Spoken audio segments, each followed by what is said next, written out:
So Fortnite has been changing, like a lot. What used to be just one charming battle royale game that I would play with my friends ended up turning into 2,000 different game modes, copycat clones of other games, infinite AI slot maps, and an item shop so big that you would need a second mortgage on the house to afford half of it. Sometimes it's genuinely difficult for me to find the battle royale game mode amidst a sea of creative maps that I have no interest in trying. Through so many changes, it feels like Fortnite doesn't even know what it's trying to be anymore. Like it's having some kind of identity crisis. I used to think Fortnite was just one product, a video game made by Epic. Now, when you open it, it's like you're walking into a mega mall and there's thousands of different games made by so many different people, and almost none of them are Fortnite, but at the same time, they're all called Fortnite. I mean, what's going on? Look, here's my main issue. When you click on this button, what are you expecting to open on computer? Like, what does this program do? Is it a battle royale game? A Lego-themed Minecraft knockoff? A Fortnite-themed Among Us knockoff? A Rocket League game that is absolutely nothing like Rocket League? And yeah, we have a lot of creative maps these days.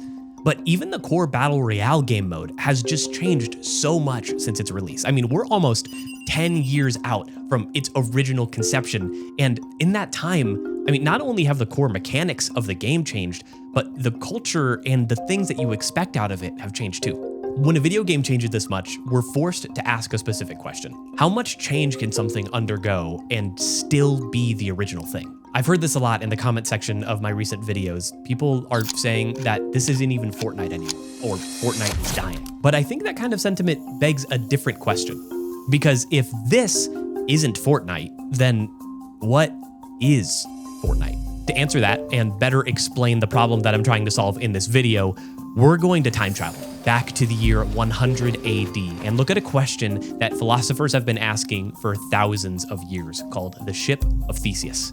And this will tie back into Fortnite, I promise, just stick with me. A brand new ship is built, the Ship of Theseus, and it goes on its first voyage. After some time at sea, it needs a few wooden planks to be replaced because they got damaged. The old planks go out and the new planks go in. The Ship of Theseus goes out on another voyage, and after returning, a few more planks need to be replaced. This happens over and over again until eventually every single original plank in the boat got replaced, meaning the ship now has 0% of its original parts. So here's the question. Can you still call this ship the Ship of Theseus? Because it contains literally none of its original parts. And if you define something's existence or definition as the stuff that it's made up of, then you can't. But at the same time, that ship was called the Ship of Theseus through all of its voyages and repairs, and functionally, it was doing the thing that the Ship of Theseus does the entire time. So that's really confusing, but don't worry, it gets a lot worse. Because what if someone took all of those discarded pieces of wood that were originally on the ship, and then made a new boat only using those original pieces of wood? And you put those two boats side by side and ask the question, which one is the Ship of Theseus? One of them has been functioning as the Ship of Theseus the entire time, but the other one is made completely of the Ship of Theseus's original parts. You might not have noticed this, but Fortnite has been going through this exact same identity crisis for years now. Fortnite set sail in 2017. A beautiful ship. Everybody loved it. But oh no, it gets a bug. So it needs to get repaired. A little bit of wood leaves and some new wood comes in. But then the captain says, this ship would be a lot better if we added something new to it, like shockwaves, for instance. So a new piece of wood comes in and it goes out for another voyage. And the thing with Fortnite is that it does this thousands of times until very quickly, Fortnite is left with almost 0% of its original pieces. Can you still call it Fortnite? But then you take it a step further because someone noticed that people really liked this 2017 version of the boat. So they said, what if we just took all of the old pieces of wood and remade it? Is this one Fortnite? Or is the one that we're currently playing Fortnite? Because they're both available. Which one is the real Fortnite? So it's for this very reason that Fortnite is incredibly difficult to put a definition on. And you might not think so. You might say, oh, that's a 100-player battle royale game. But is that all-encompassing and accurate? Like, is that all Fortnite is? Take Reload, for example. That doesn't have 100 players, even though it's still a battle royale game. So is that Fortnite? What about when hundreds and hundreds of updates happen over time and a game that used to look like this now looks like this? I mean, is this still Fortnite? Or what about when someone makes a creative experience that is nothing like the original game, but you can still play that game inside of Fortnite? Is it Fortnite when you're not even playing Battle Royale? You might think these questions are stupid, but this is the very reason that Fortnite is going through a horrible identity crisis and why a lot of people are saying that the game is about to die. I don't think the game is dying, but I don't think that it can stay the same as it is. There are some changes that need to be made for the health of this game, and I think I know what they are. So here's what we're gonna do in this video. Number one, I want to explain the origin of Fortnite's identity that took it from release until today. Number two, I want to propose a new definition for Fortnite to help us shape its identity for the future. And number three, I want to provide a solution for Fortnite's identity crisis that can save the future of this game.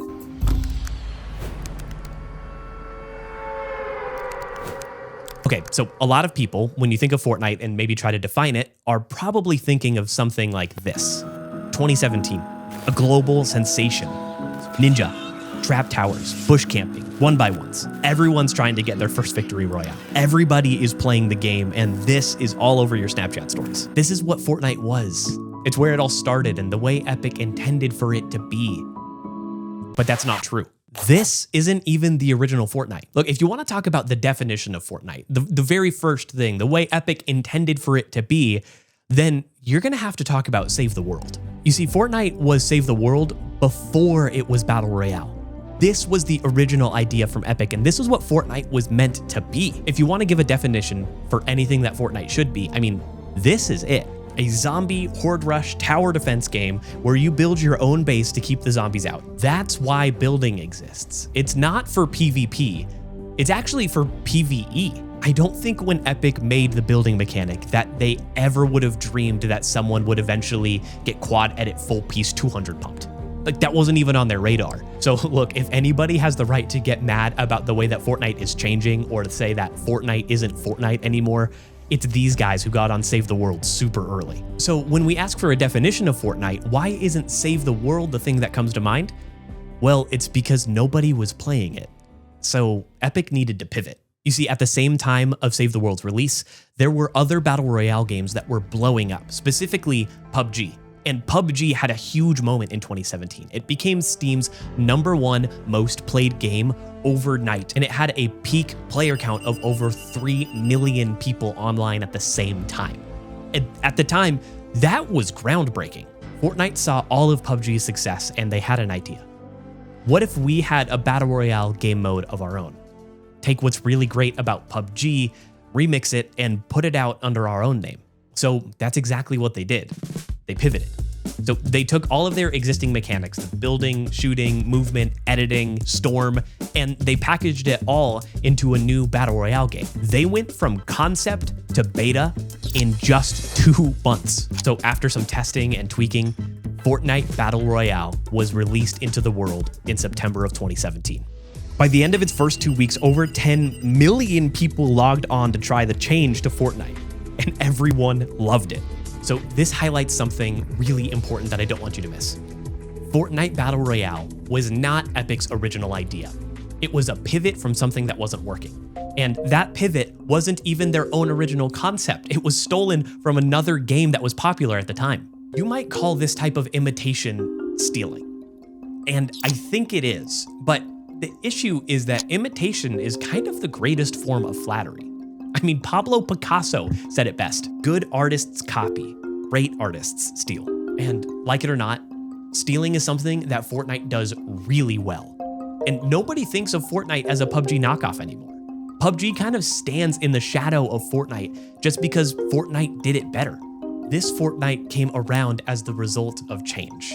And yes, Fortnite has a lot of original things about it too, like building your own cover or live events, but still, I mean, a lot of this game's concept is borrowed. Here's my argument. The only thing that Fortnite is, like the very definition of Fortnite, is the word change. Because change is what brought Fortnite around in the first place, and change is something that they are really good at doing with this game. So much so that after the Battle Royale mode dropped in 2017, change continued to define Fortnite forever. Okay, so here's when things are going to start to get a little bit crazy, because some of the things that you think of as fundamental to this game are actually things that were brought about as a result of change.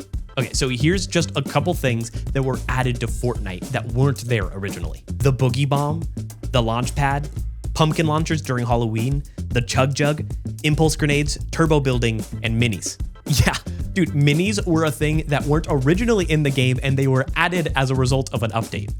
Like, what? The crazy thing about a game in 2018 adding these updates is that Epic was doing it for free. Like, you didn't have to pay for a DLC to get these better experiences. They were just throwing them out there. The game was free on its own, and they were changing it and making it better for free too. At the time, this was groundbreaking. The meta of how to get a victory was constantly shifting and changing, and the news of a new gun or new POI, a new strategy, brings even more players in to try to figure out these new changes. Changes were exciting. Some of them were good and some of them were bad, but Fortnite decided to be an update factory, pumping out content every single week.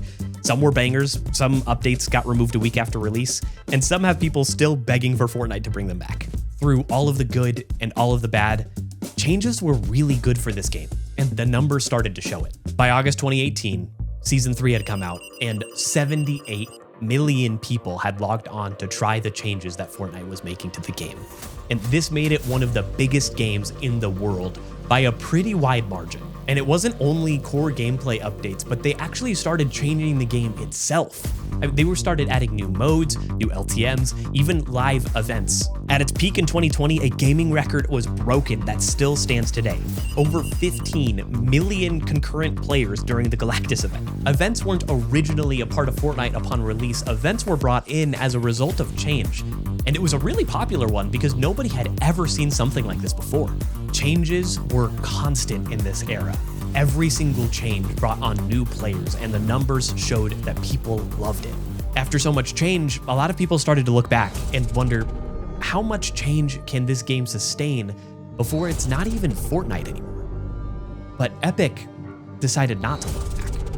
This game, whatever it was becoming, was good for business. And if Epic could keep pumping out banger after banger, then maybe it's okay to have a little bit of change up.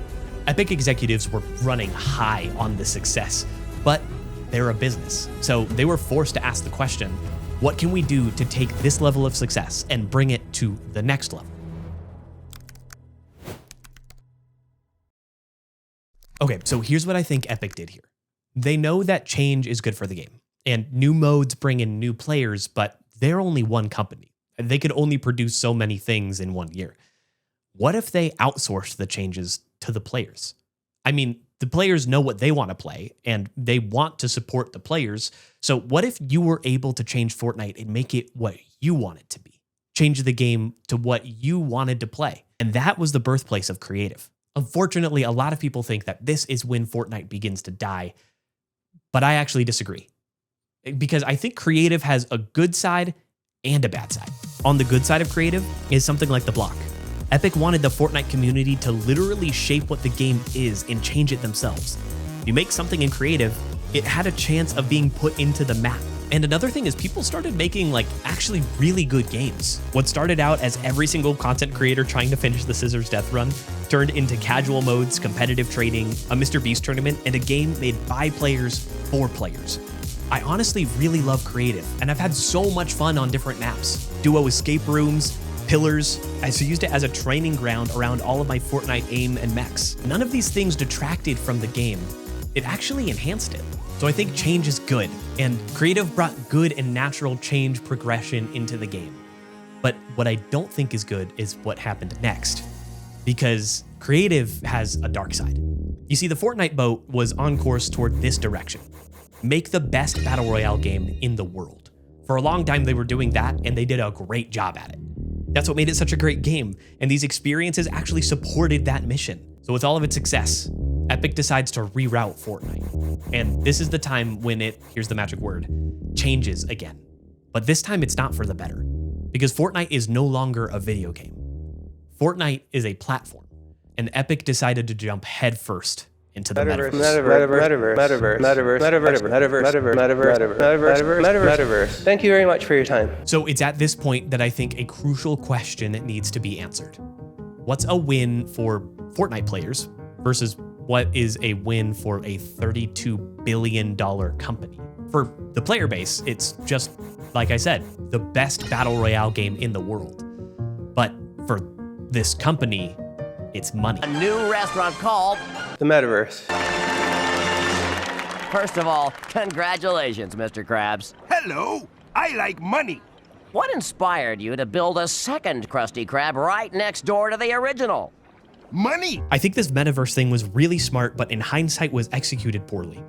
Epic has always taken a quantity over quality approach to Fortnite, so changes that made this one experience great were very welcomed. But what they needed were more customers in order to make their investors happy. So what they decided to do was to bring in as many people to the game as possible, even if you didn't like Battle Royale. You like Halo? It's in Fortnite. You watch The Simpsons? It's in Fortnite. You do TikTok dances? They're in Fortnite. You play the guitar? Fortnite. And that's all fine. But the problem is those changes weren't all just to the cosmetics. Instead of Fortnite being a battle royale game, they poured their staff hours and development money into other games like Lego, Fall Guys, Festival, Rocket Racing, Ballistics. All of these games felt like they were getting an equal amount of attention as this battle royale mode used to. And what they were trying to do was bring a lot of people in, but what actually happened was a lot worse. You see, Epic only has a limited amount of resources to make a video game. People, time, and money. When they split everyone up into these different projects, it kind of felt like the Battle Royale game was just getting the scraps of the creativity. Updates got weird, live events fell off, the storyline was completely derailed. And I think that one of the worst things that it did was split up the player base. Fortnite thought that more people would come on board to start playing their games, but what really happened is that none of them were good enough to skyrocket these into their own game modes like they did with Battle Royale in 2017. It meant that less people were playing the Battle Royale to try these other modes. They were disappointed with the experience, so they logged off entirely. With less people in BR, lobbies started getting filled with bots, and this is not an exciting fight. That is an experience that makes me bored. Epic saw this issue themselves because unfortunately they needed to lay off over 1,000 employees. And layoffs aren't only an issue at Epic. In the tech industry worldwide, layoffs are happening to tens of thousands of people. But Fortnite saw one thing as the core issue that instigated these layoffs for their company. We've had challenges delivering consistent Fortnite magic with every season. We've built a lot of Fortnite modes, and in some cases we failed to bring something awesome enough to attract and retain a large player base. Eventually, so few people were playing these new modes that they got shut down entirely. It's putting a lot of strain on the Battle Royale mode that so many people know and love. Is this just a growing pain, or is this the end of Fortnite as we know it? Personally, I'm actually not worried about the state of the game at all.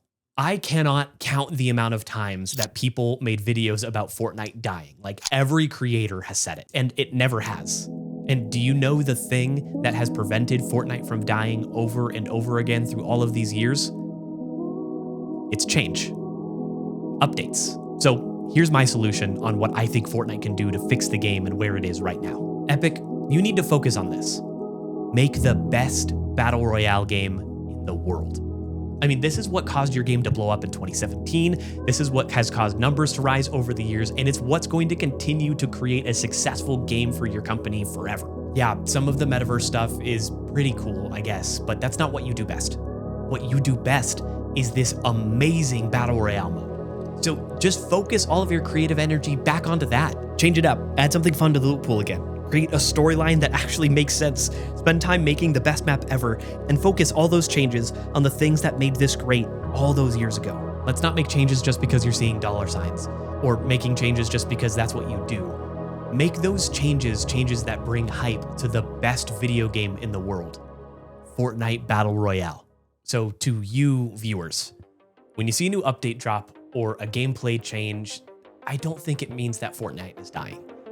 Fortnite has always, is now, and will always continue to change. But that's what's made it great, so long as it's focused in the right areas. Epic wants to lean into change, and I don't think that's an accident. It's more of a strategy. And does every update hit? No. Some of them flop. But I mean, you can't really please every single person on the planet, and sometimes you need to push the envelope a little bit, throw something at the wall, and just see what sticks. As far as they've told us, I think Epic is actually done diving headfirst into this Metaverse thing because they said so in their notice to the employees when they were going through layoffs. What we now need to do is clear. Build awesome Fortnite experiences with fresh seasonal content, gameplay, story, and live events. Accelerate developer tools with greater stability and capability as we evolve from Unreal Engine 5 and UEFN to Unreal Engine 6. I don't know if you guys had this on your radar, but Unreal Engine 6 might change a lot. I mean, it actually just got released for Rocket League, which is another game that Epic owns, and it seems like one of the biggest updates that they are getting to their game ever. And Unreal Engine 5 changed a lot of Fortnite as we know it today. And will that change be good? Maybe we'll just have to see. So what is Fortnite? Well, Fortnite is change, and I think that's a good thing. Fortnite Battle Royale started because of a change. It got better because of changes. And yeah, changes can be damaging if they don't have direction. But if they refocus all of their attention and energy into changing this core Battle Royale game mode, then I think they're gonna change it for the better. My realization is that I actually really like it when Fortnite changes. I don't miss the way Fortnite used to be. I love needing to learn a new mechanic or a new skill, use a brand new weapon, or figure out how to loot a new part of the map. I don't really miss Chapter 1 of Fortnite all that much. I think I played OG Fortnite maybe once or twice when it came out, but I went straight back into Battle Royale. And I don't think I miss the way it used to be. I love the way Fortnite is now. I just miss when they were pouring all of their creativity, all of their attention, and all of their effort into Battle Royale instead of the Metaverse. I'm not trying to argue that you have to like every single update. I personally do not like every single update. All I am trying to argue is that the definition of Fortnite isn't a 100-player Battle Royale game. It's a lot more than that. Fortnite is not a zombie game, a Battle Royale, an esport, a Metaverse. It's change. Change is what makes Fortnite Fortnite. And when it's focused in the right areas, I think Fortnite truly is the best game ever. If you made it this far in the video, I just wanted to say thank you from the bottom of my heart for supporting this content. And if you liked the video, it would really help me a lot if you hit like and subscribe, not just because I'm content farming, but because I want to do this more. And when you engage in a positive way with this content, it tells me that you want to see more of it, and it gives me the opportunity to make it. These videos are really hard. It took me weeks of time to write and shoot and edit everything together, but it's been a lot of fun. I also stream on Twitch, YouTube, and TikTok, so you can follow me on any of those platforms. Thank you so much for all of your support. I really appreciate you, and I hope you have a great one.